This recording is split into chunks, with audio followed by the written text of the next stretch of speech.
And we're now going to welcome Mr. Segun Ajayi-Kadir mni, Director General, Manufacturers Association, Nigeria, who will give us some reflections. Segun holds a master's, sorry, I'm just going to introduce him for a little bit. You can come. Segun holds a master's in international relations from Obafemi Awolowo University and a bachelor's in political science from Ahmadu Bello University.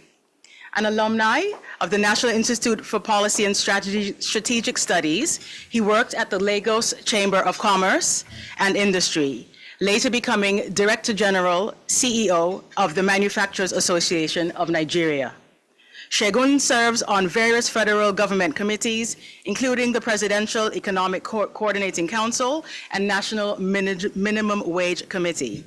He is also the pioneer, Co-Secretary General of the Pan-African Manufacturers Association and has received training from the United Nations Industrial Development Organization and Lagos Business School. And I'm not finished yet, ladies and gentlemen. Segun is also a fellow of the Chartered Institute of Credit Administration. Please help me give a warm welcome to Segun.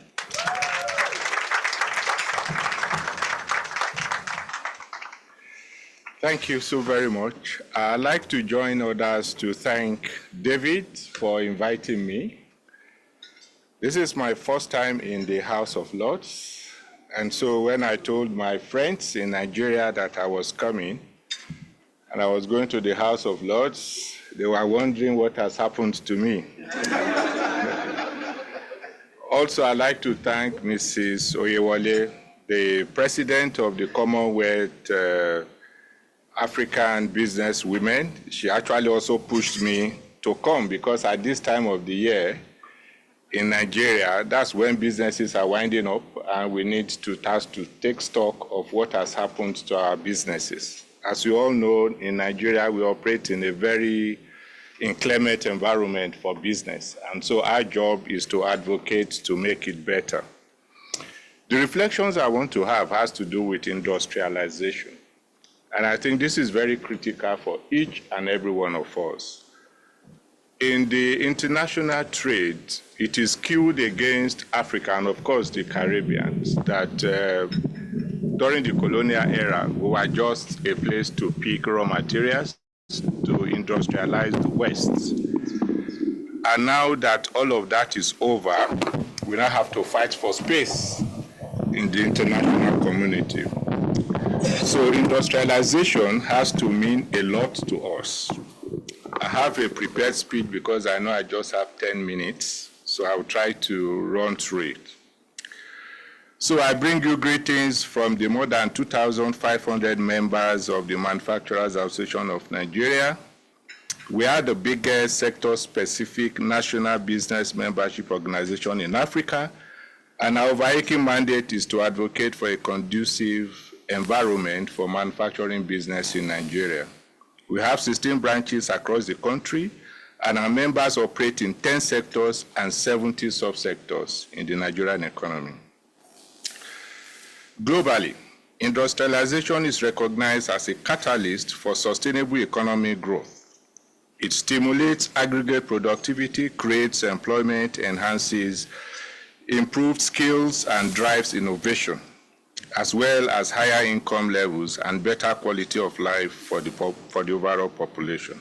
It is a critical factor in the economic development of a country. In 2023, industry accounted for 26.38% of global GDP, and manufacturing was responsible for a sizable 64% of that contribution. China, United States, Germany, India, South Africa, South Korea, and Malaysia have attained high levels of industrialization due to vibrant manufacturing sector. These 6 industrial powerhouses currently control about 60% of global manufacturing output, all thanks to a flourishing manufacturing sector. In Africa, the leading industrial giants in terms of manufacturing value added are Egypt, Nigeria, South Africa, Morocco, and Algeria, with a combined value added of $203.35 billion in 2023. In the Caribbean, The top 5 countries in manufacturing value added are Dominican Republic, Haiti, Bahamas, Antigua and Bermuda, and Grenada, with a combined value of just 21.79 billion. However, Africa and Caribbean exports was less than 1 billion and less than 2% of regional exports in 2023, which means we are not trading with each other. By implication, Africa-Caribbean trade opportunities have remained largely untapped, despite the historical links, cultural ties, and recent efforts to reinforce the economic relations between the two regions. I was one of those that attended the first African-Caribbean Business Summit that was organized by Afrexim Bank a few years ago. It was held in Barbados, and there was a resolve that we need to continue the conversation. I was telling David that this is critical, this is very important, and Afrexim Bank actually has to know about this and support it in future. I think we need to ensure that that happens. Over the past decade, the share of bilateral export has not surpassed 6%. This is not unexpected considering the absence of trade agreement between the two regions and the heavy concentration on bilateral commodity export.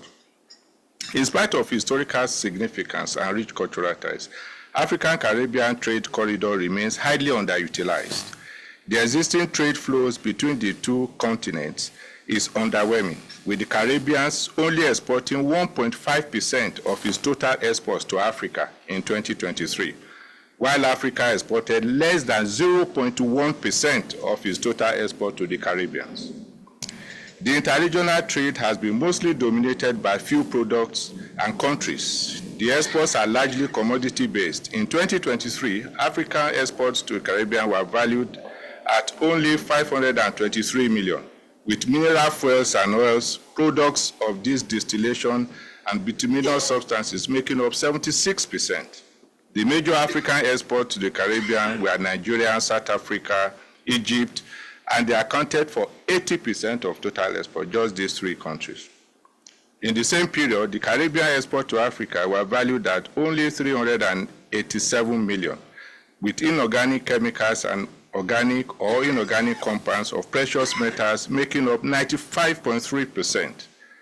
The major Caribbean exporter to Africa was Trinidad and Tobago, which accounted for 91% in 2023. Currently, African-Caribbean bilateral trade is valued at only 910, short of $1 billion, which is only about 0.14% of what both regions exports to the world.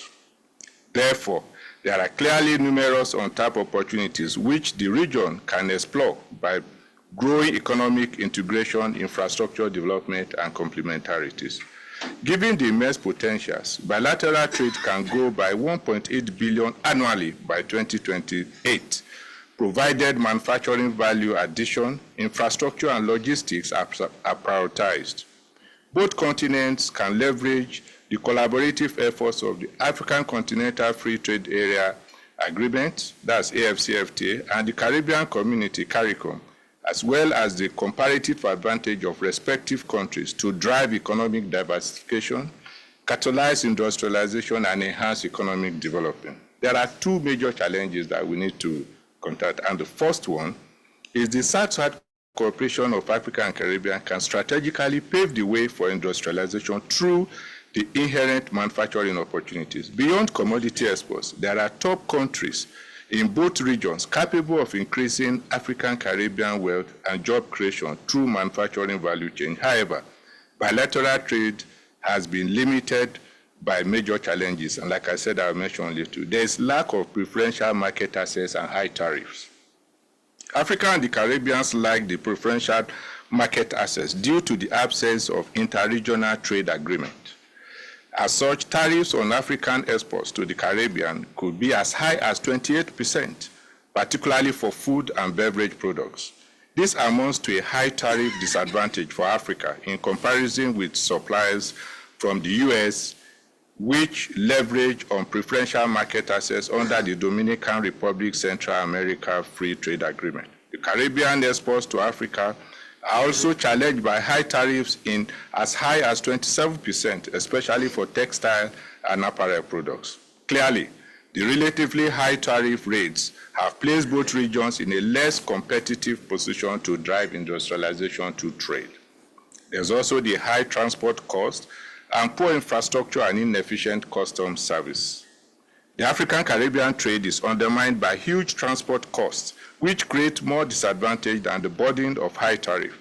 In addition to trade distance, transport mode, and product type, transport costs are escalated by the poor state of infrastructure and inefficient customs service in many countries of the region.